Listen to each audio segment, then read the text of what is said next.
Meenakshi YouTube channel చూస్తున్న వారందరికీ ధన్యవాదములు. నమస్తే. నేను ఈరోజు చెప్పబోయేది ప్రతి వ్యక్తికి జీవనోపాధికి ఉద్యోగం చాలా అవసరం. మరి ఆ ఉద్యోగం చాలామందికి చదువు అయిన వెంటనే వస్తుంది, కొంతమందికి లేట్ అవుతుంది. మరి అలాంటి వారు అడుగుతూ ఉంటారు ఉద్యోగం ఎప్పుడు వస్తుంది అని. మరి ఉద్యోగం ఎప్పుడు వస్తుందో చెప్పాలంటే ఒక లగ్న చార్ట్ తీసుకుంటే ఆ లగ్న చార్ట్లో 12 భావాలు ఉంటాయి. మరి అలాగా ఈ 12 భావాల్లో ముఖ్యంగా 6వ భావము చూడాలి. అయితే 10వ భావాన్ని కూడా చూస్తారు. కానీ 10వ భావం నుండి ఆ ఉద్యోగంలో మనకు ఎంత పేరు ప్రతిష్టలు వస్తాయి, ఎలాంటి స్థితి ఉంటుందో తెలుసుకుంటారు. మరి 6వ భావం నుండి ఈ ఉద్యోగ స్థితి తెలుసుకోవచ్చు. ఉదాహరణకి ఇక్కడ ఒక లగ్న చార్ట్ తీసుకుందాం. మరి ఈ లగ్న చార్ట్లో లగ్నం ఏదైనా కానీ 6వ భావం చూసుకుందాం. మరి 6వ భావం అంటే ఉదాహరణకి వృశ్చిక లగ్నం తీసుకుందాం. మరి ఈ వృశ్చిక లగ్నం నుండి లెక్క పెట్టుకుంటే 6వ భావం మేషరాశి అవుతుంది.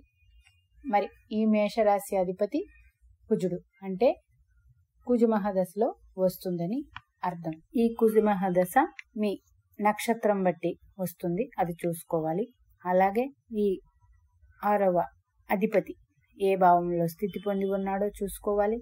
అలాగే 6వ భావంలో ఉన్న గ్రహాలు ఏమైనా ఉంటే ఆ గ్రహ దశలో కూడా వస్తుంది. మరి 6th హౌస్ లార్డ్ అంటే 6వ భావాధిపతి 7వ భావంలో ఉంటే చాలా మంచిది.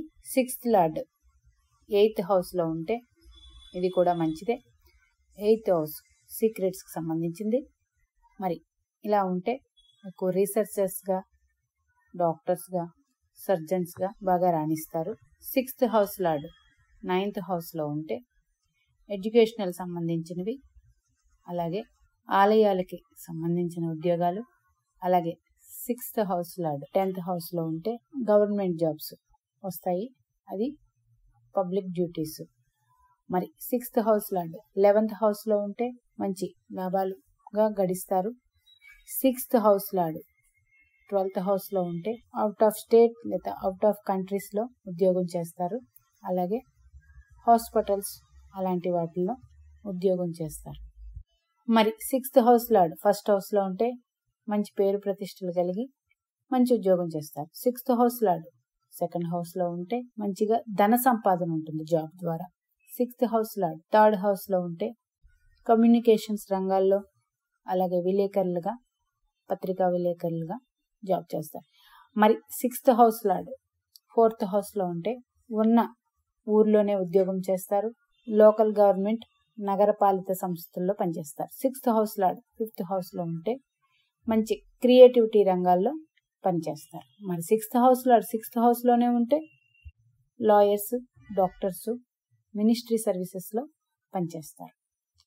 మరి ఇలా ఉన్న కొంతమందికి ఎందుకు లేట్ అవుతుంది? మరి ఈ 6th హౌస్ మీద శని దృష్టి ఉన్న జాబ్ లేట్ అవుతుంది. అలాగే ఈ 6th హౌస్లో శనిగ్రహం స్థితి పొంది ఉన్న జాబ్ లేట్ అవుతుంది. మరి అలాగే ఈ 6th హౌస్ లార్డ్తో కేతువు కానీ కలిసి ఉంటే ఎక్కువ సార్లు జాబ్లో మార్పులు చెందుతూ ఉంటారు. లేదా 6th హౌస్లోనే కేతు ఉన్న, 6th హౌస్ మీద కేతు దృష్టి ఉన్న జాబులో ఎక్కువగా మారుతూ ఉంటారు. కానీ 6th హౌస్ లార్డ్ కూడా ఎక్కడ ఏ భావంలో స్థితి పొంది ఉన్నాడు, అది వారికి మిత్రరాశ, శత్రురాశ, ఉచ్చరాశ చూసుకోవాలి.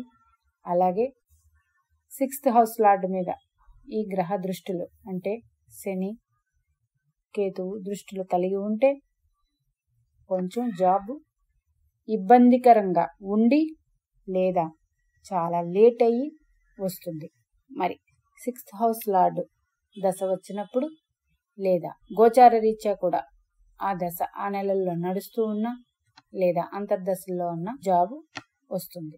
అది కూడా ముఖ్యంగా గవర్నమెంట్ జాబ్కి సంబంధించింది అయితే సూర్యుడిని చూసుకోవాలి. సూర్యుడి స్థితి ఎలా ఉందో మీ జాతకంలో చూడాలి. కమ్యూనికేషన్ సంబంధించింది అయితే బుధుడిది చూసుకోవాలి. అలాగే టెక్నాలజీ ఫీల్డ్ తీసుకుంటే శని కుజుల్ని చూసుకోవాలి. డాక్టర్స్ కూడా కుజ రాహువుల్ని చూసుకోవాలి. మరి ఇంతమందిని ఈ స్థితి చూసుకున్న తర్వాత మనకి ఎప్పుడు జాబ్ వస్తుందో, ఆ గ్రహ దశలు కూడా బాగున్నాయో లేవో ఇవన్నీ చూసుకుని తెలుసుకోవచ్చు. మరిదండి ఈ వీడియో కానీ నచ్చినట్లయితే లైక్ చేయండి, షేర్ చేయండి, సబ్స్క్రైబ్ చేయండి. మీనాక్షి దేవి ఆశీస్సులు మనందరి మీద ఉండాలని కోరుకుంటూ నమస్తే.